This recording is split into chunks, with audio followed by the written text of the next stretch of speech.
Hey Hey y'all, y'all, welcome to Chief Complaint Tacky, and Caffeinated. I'm Jess. and I'm Britt. We're two nurse practitioners, moms, wives, and longtime friends who met in nursing school, and somehow we've managed to juggle evolving healthcare, careers, and our home lives. This is where we talk about the things that don't fit into a 15-minute visit: healthcare, beauty, motherhood, marriage, business, burnout, and whatever else life throws at us. Two in peace Real life. and fully caffeinated. Hey everybody, we're back for episode 3. So soon. Yes. So it's time to talk about GLP-1s. Hot topic. I feel like it's probably overly talked about. Mhm. However, like it's very relevant right now. Yeah. Something to consider with everybody. This might be where they're starting to get burnout after making their New Year's resolutions. They've been at the gym every day since January 1st, and They're discouraged. they're not seeing the effects they were hoping for. And so now they're probably considering giving up.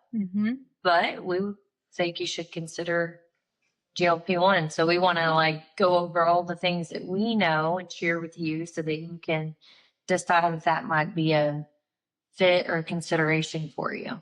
Yeah. So I think the first thing that people are going to say is the controversy of, is it cheating?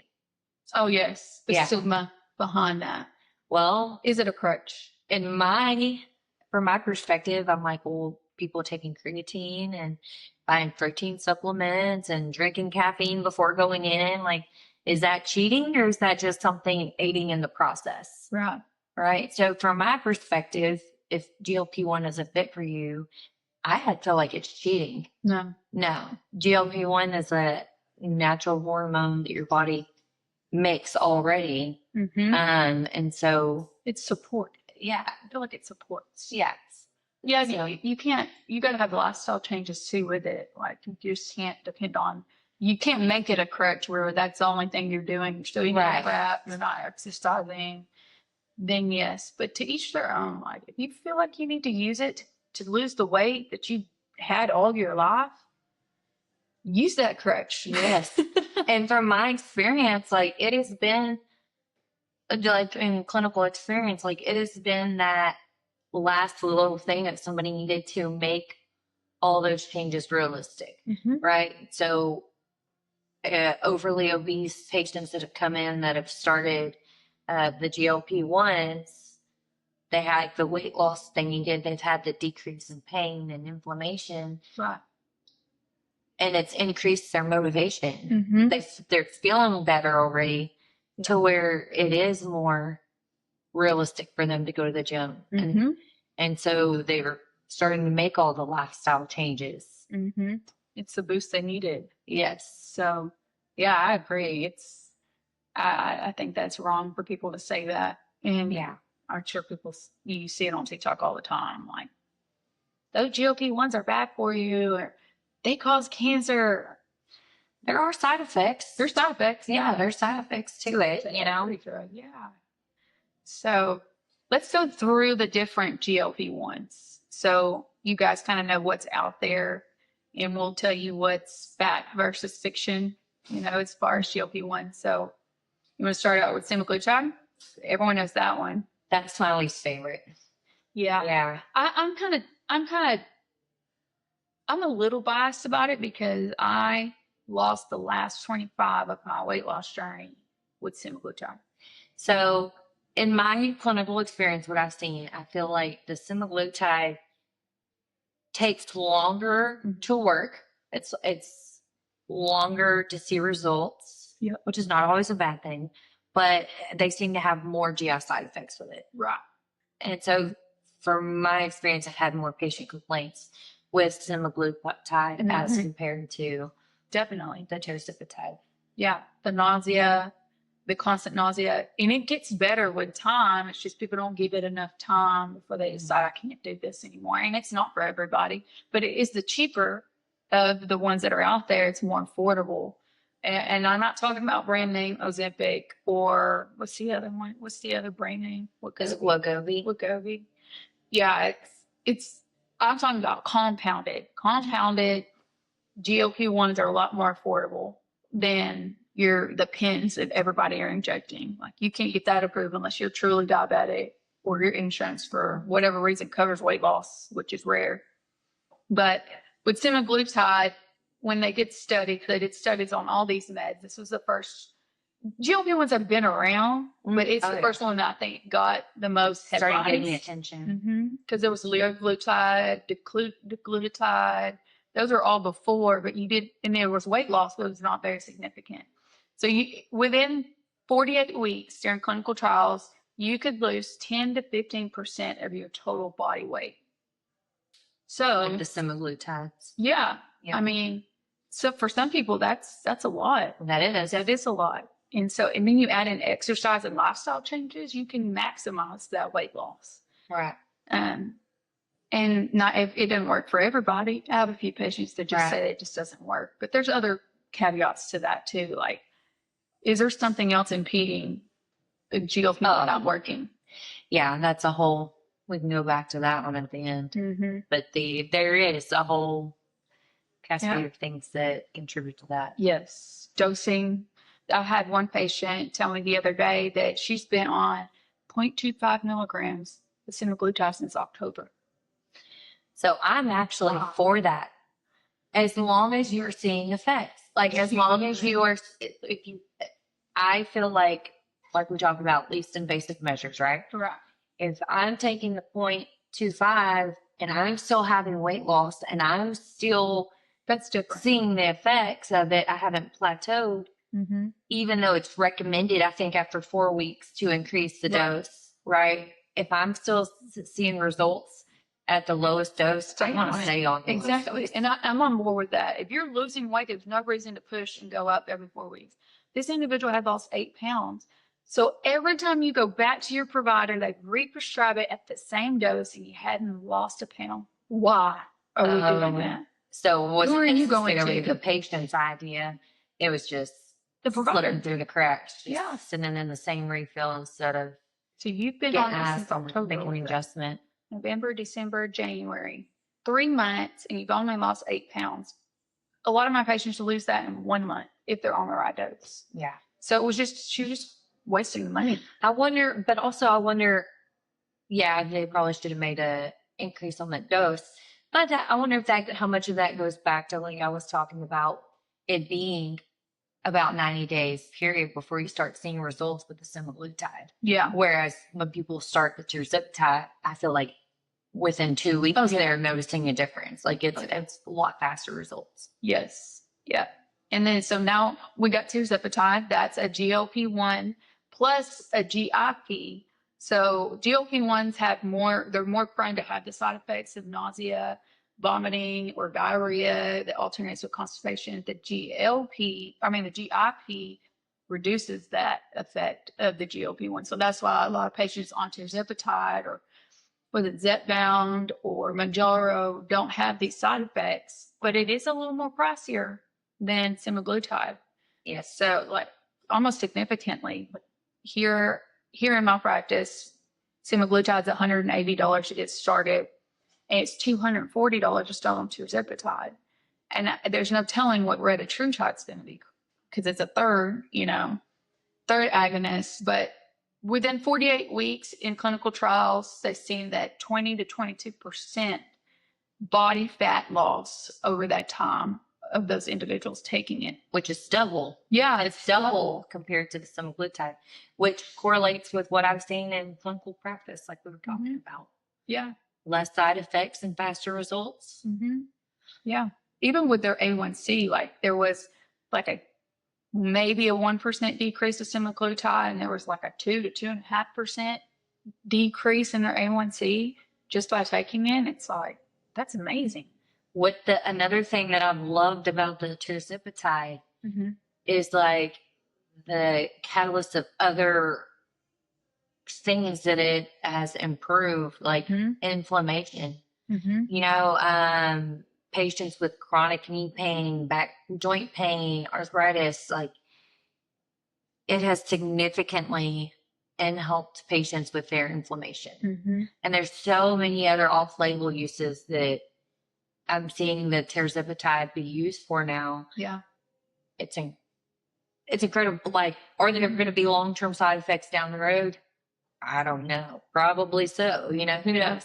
However, what I've seen in clinical practice has been all good things. Yeah, absolutely. Yes. Versus the alternative, continuing The other lifestyle. chronic diseases that come with obesity and uncontrolled diabetes.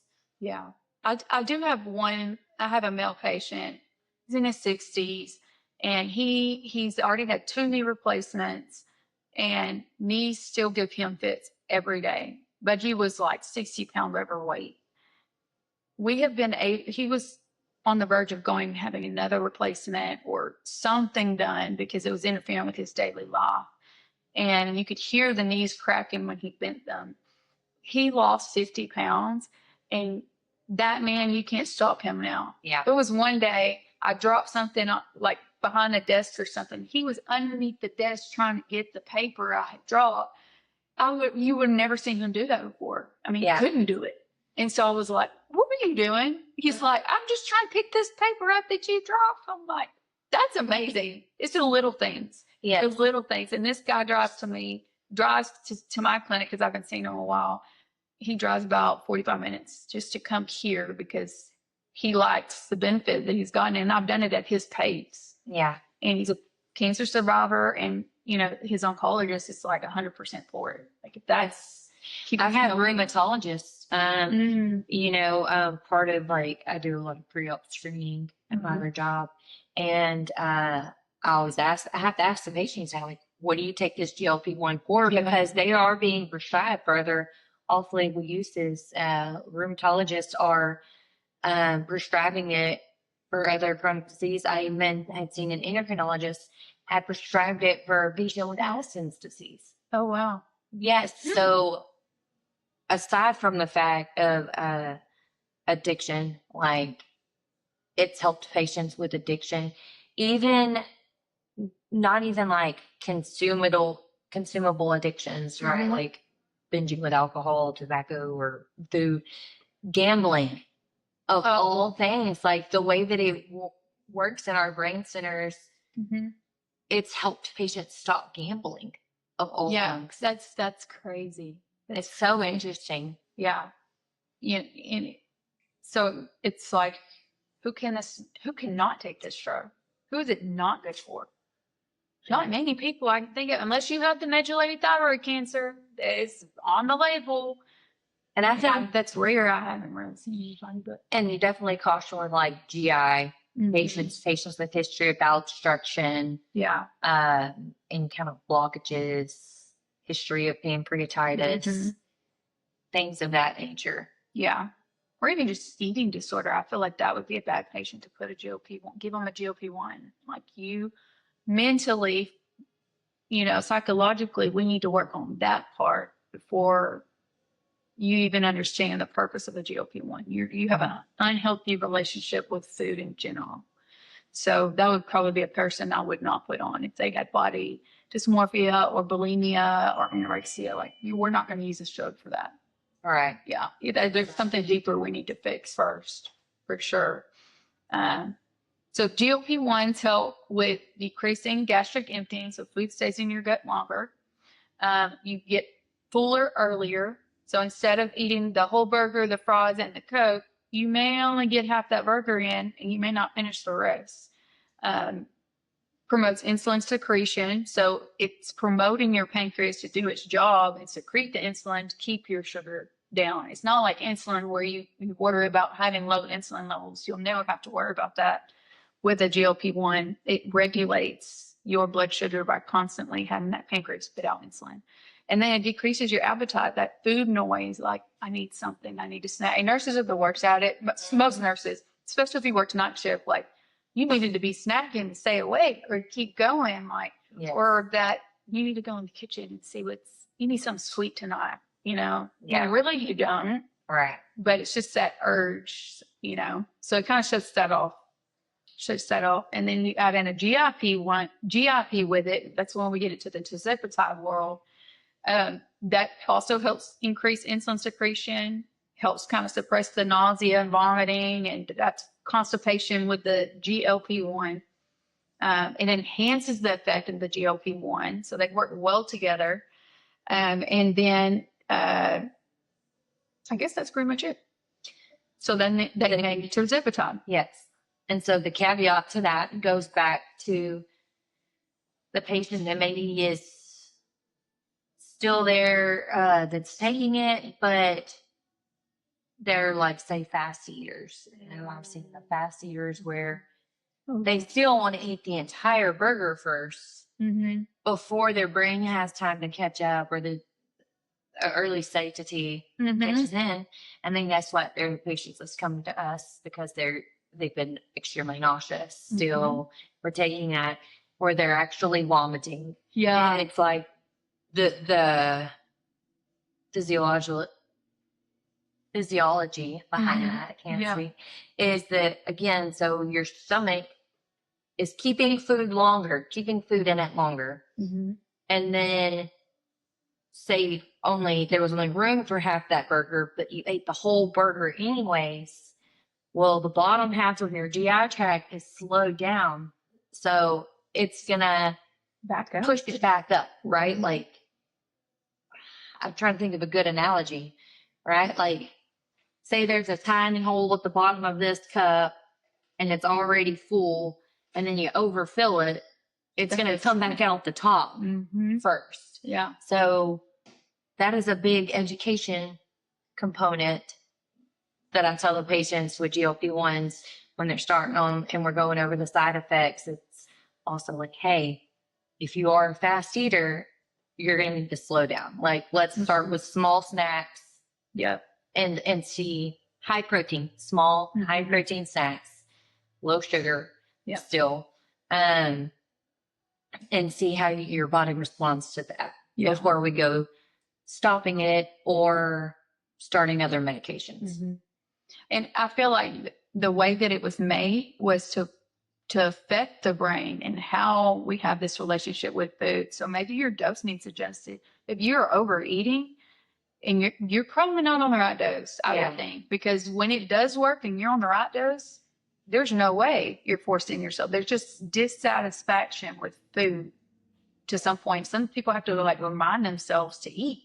Yeah. So being on the right dose or the right medicine for you. But when you are eating, slow down. Don't just say, hey, I had cookies today. Let me swallow this whole meal real quick. Oh yeah. Still eat the meal slow. You know, even if it is like not as satisfying for you, or, you know, like if you're just forcing yourself to eat, just eat it slow. Or it's going to teach you real quick that you can't eat that fast. Yes. Like you won't like the feeling of throwing up, or you won't eat as many fatty meals because of how you feel afterwards. Like it will train you quite quickly, you know, and you can try to fight it, but who wants to do that? You know, what's the joy in taking that? So yeah, and if you're only going to eat fewer meals, make sure you eat your protein first. Yeah. You need that protein to keep the nausea down, but also to maintain your muscle mass. Like the protein is most essential. You see these people walking around, they look like a bag of bones because they've done lost all the weight and they're just sagging. There's no muscle tone. Their hair's thin. It's because they did not take the right nutrition in while they were losing the weight. They're just they just wanted the weight off. not eating. Not eating for sure. So, and then there's a new drug that's supposed to come out this year. It's called retatrutide, Retta for short, but it's a GLP-1, a GIP, and a glucagon-like agonist. So a triple G is what it is. And it is showing 20 to 24% weight loss in 48 weeks with patients. It's in the stage 3 of clinical trials. Hopefully it'll be out by the end of the year. There are some pharmacies compounding it currently. It is not FDA approved, but it seems very promising. And the difference with that is that it targets fat breakdown specifically, but it also differentiates between fat and muscle. So it's not breaking your muscle down. So I think that is going to be monumental as far as the GLP-1 class. That drug's it just keeps getting better. She's getting better. And from what I've seen too, like you said, it's not FDA approved at this point in time. But I'm always interested in the black box warnings, right? Like I want to know, like, what can I educate my patient? Like worst case scenario, taking this drug could happen, and it just seems to be the same as the other GLP-1s. You know, the medullary thyroid cancer, the nausea, vomiting, pancreatitis. And I have only seen pancreatitis one time with patients taking the GLP-1s, and they were still binging on alcohol with it. And so I think that was mainly attributed to that alcohol. Yeah. And I say binging, but they actually did not binge. It was not binging. She had 2 cocktails, and whereas before she could have tolerated a lot more. So that's not fair for me to say she was binging. But she had 2 alcoholic beverages with it, and that had developed. So she didn't have a history of pancreatitis, but I think that that's something to be considered with that. Yeah. A lot of patients stop drinking. Oh, yeah. Whether it's because of the discomfort or it's because of how it works in the brain, like we were discussing. Yeah. I've had a few patients tell me they don't drink as much.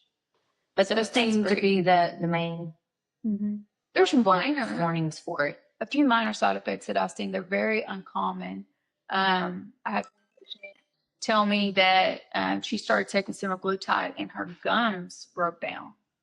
Like they started deteriorating. But it makes me wonder, was she not consuming enough nutrients? Or there has to be something about that. It caused like degradation of the gums. Like they started just breaking down. So I'm like, it could be different things. Yeah. That could be related to something else. But that's also, just what she felt like correlated. She could correlate it with it. Yeah, there's no documentation of that in that I'm aware of, but it's just something to keep in the back of our minds. Paresthesia is another one. And I actually had that. I had that on the back of my arm. And it felt like a sunburn constantly. And I didn't even think of nothing of it. I didn't think to contribute it to the GLP-1. It went away, but I kept telling my husband, I'm like, that's like a sunburn. Like the sheet could touch it, my shirt could touch it. And I was like, it's just this arm, like right here. And it didn't feel any different. There was no visible signs. And then I got to reading and researching some patients that had this burning sensation to their skin and it's in certain spots. And I was like, I have to see it. But it went away. It was a temporary thing, but it was the weirdest thing. I thought had to do something with the nerves or something. But he still wasn't like uncomfortable enough to not want to take the drug. Right. The benefits I was receiving. Yeah. And it went away, but it was just more, I knew it was there. It was just weird. It was very weird. I'm interested for more breastfeeding studies to come out. From what I have seen, the way the GLP-1 works, like the route it has to be taken is subcutaneously. There are some oral medications like Rybelsus, it's the GLP-1. I'll have to look at that more. Yeah. I'm not familiar enough to speak on like how that's absorbed, but the injectables specifically is absorbed through injection, not orally. And so they're saying there's like a limited study saying that like the molecules are not big enough to pass through breast milk, but even if they did, it wouldn't be absorbed in the baby's GIs. Okay. And so I've not been brave enough to test it yet. No, but I just worry about calorie consumption. Like for women that are really determined to make it, 6 months to a year, what does it do to their production if they're not eating? If it decreases it. Yeah. I mean, that would be the only other thing. I'm interested. Yes. To know that though. Or they tell you, and I've had this, several providers, I've even had a GYN say, if you're planning on getting pregnant, don't take a GLP-1. And I feel like it's the opposite. It should. Women get pregnant because they drop the weight. Exactly. GLP-1. People that were maybe borderline PCOS or maybe had some higher estrogen levels, but not necessarily the other PCOS symptoms. Right. It helped them. Or they had just a little bit of insulin resistance, Mm-hmm. Oh, they take it and they're like, a month later they're pregnant. Yeah. They say you need to be off of it for weeks because it's a long-acting medication. Yes. But I don't see anything significant coming out about the babies having any defects from it. So I feel like it's helpful. Which this is going to be a scrutinized statement that I'm going to make. Okay. But I'm going to say it anyways. Okay. It feels contradictory to me that they would say like, oh, this medication that's had all these great benefits for patients, we don't want to recommend pregnant women or women trying to get pregnant to take. But by golly, when that COVID vaccine came out, and there's zero evidence of how it will affect pregnant women, they're like, you need to take it. We have no idea what it's going to affect the baby, but take it anyways. Yeah. And then pregnant women were developing pulmonary embolisms. My sister was one of them. Mm-hmm. And they're like, can't be related to the vaccine. Yeah. So anyways, that's just. Yeah. They're trying to support, to say that. So that to be said, if you're considering GLP-1 and you're considering that you might want to have children in the near future, I think it's the benefits. You might be surprised by the benefits. Certainly if you're pregnant, don't take it. Right. Yes. And. Yeah. But if it helped you get there. Yeah. I mean, we put women on metformin that have PCOS, and some take it forever and never, they say it helps lose weight for some people, but, then they never get pregnant. You put them on a GLP-1 and they finally lose 45 pounds and they're ovulating like they should. Their testosterone's down. Bam, there's a baby. Mm-hmm.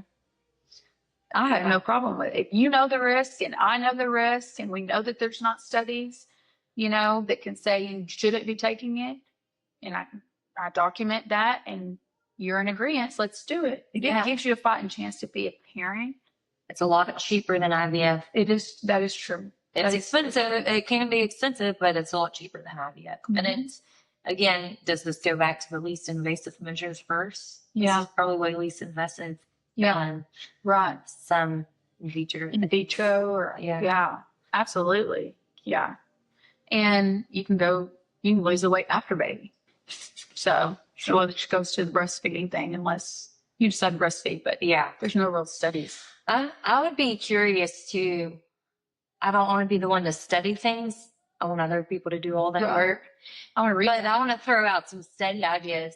I wonder, how much inflammation, there may be in fallopian tubes or, just in the uterus itself during women's cycles and stuff. Mm-hmm. And if these GLP-1s may be reducing inflammation in your reproductive tract itself, making it easier for people to get pregnant, as opposed to just any other underlying insulin resistance or high androgen levels. I wonder if there's an inflammatory, not like PID, but just other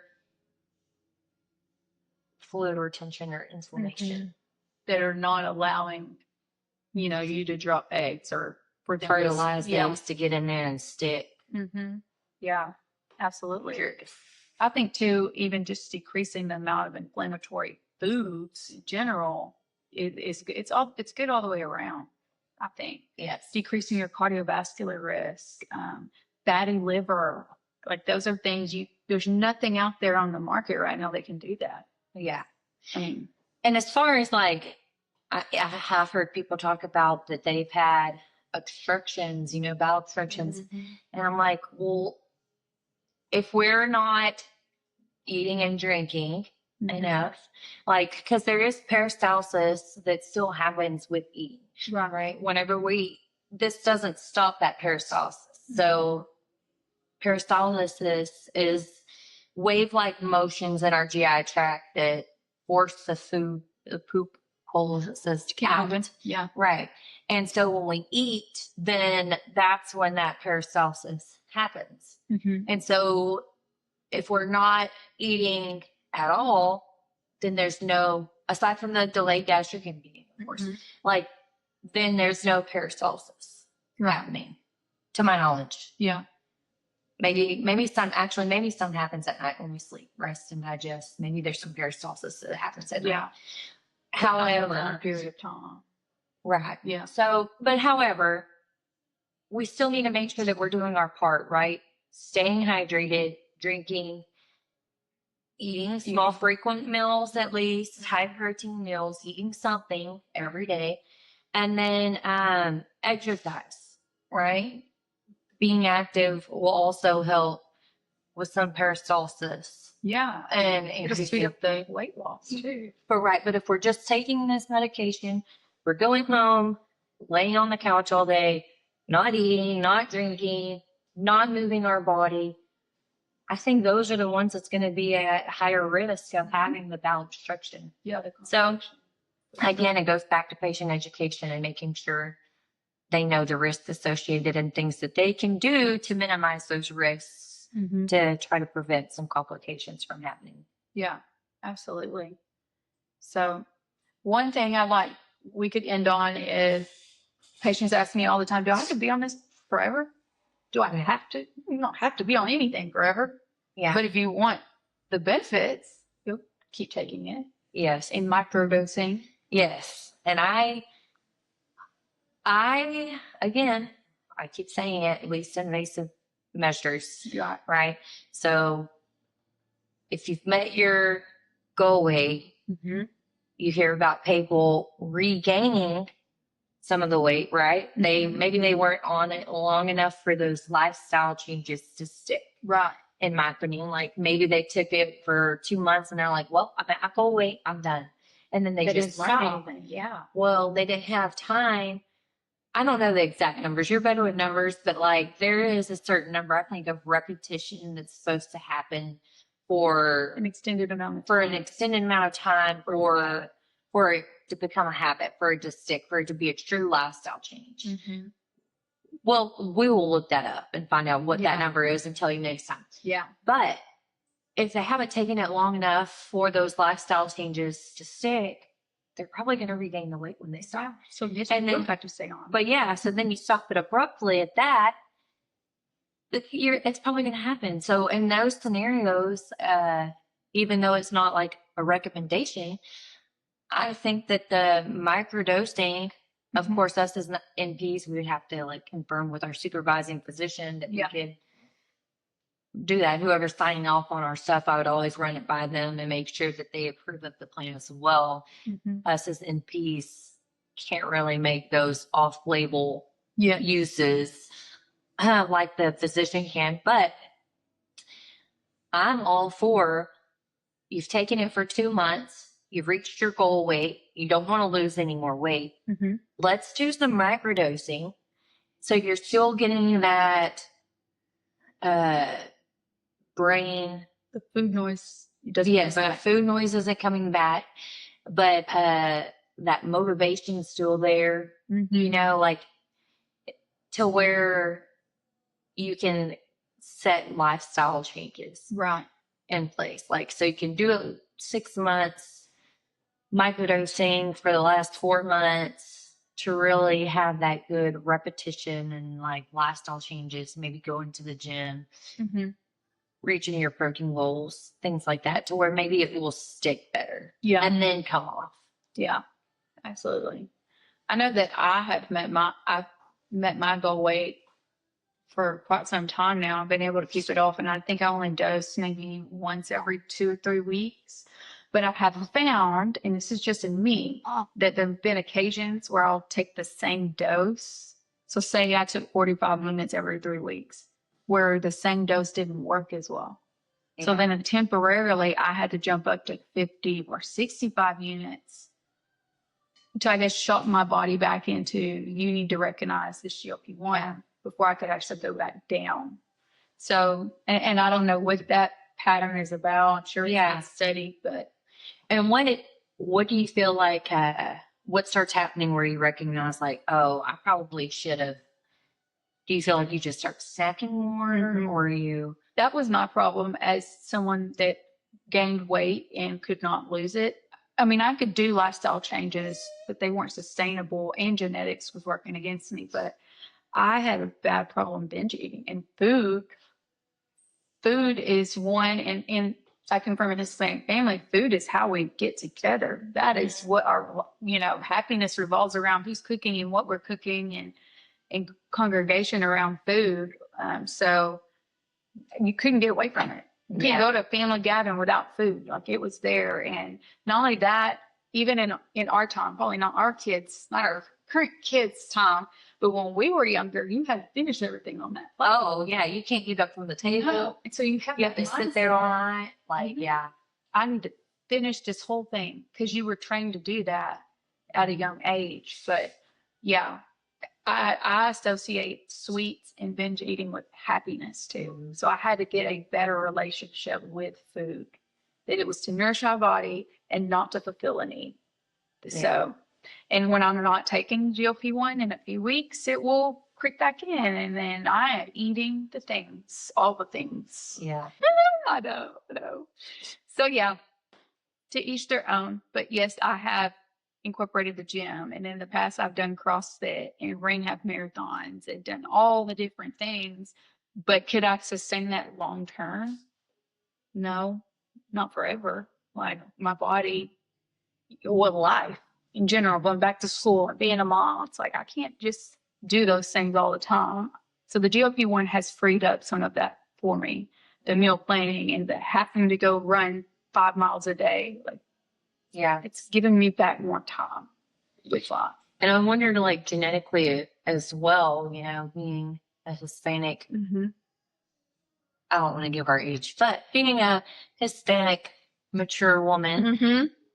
like, is there diabetes in your family too that you think that maybe Oh, absolutely. would be sneaking up? I around was the time that pre-diabetic. Yeah. oh, you were I was pre-diabetic before you pre-diabetic. started. Mm-hmm. I think my A1C was 5.9. Like, and it would go back to that number every time I got off of, healthy eating. But my mom's entire line, my dad's, like, there's diabetes. You were not getting away from it. And Yeah. I went back to those lifestyle habits, I would have it. Absolutely, I would have it. There's no getting away from it.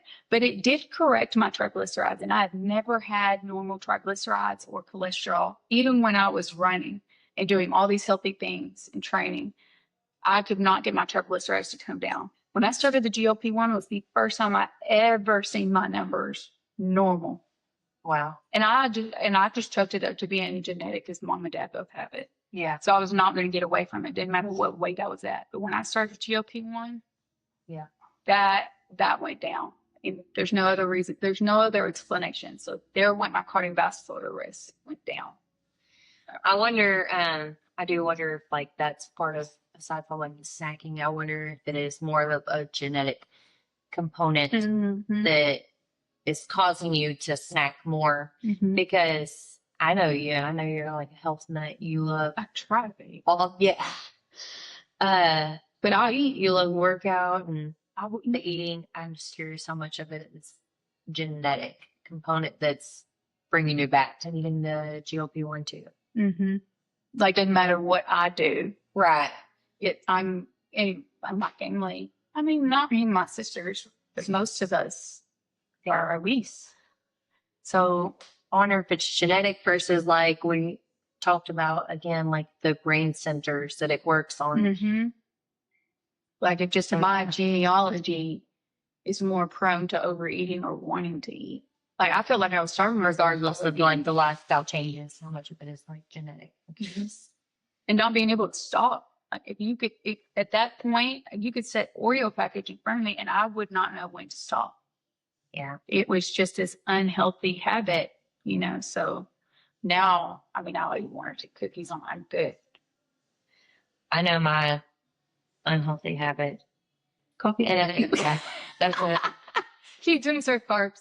I do. But, And I tell myself that it's healthier because I get like less sweetness in it sometimes. Yeah.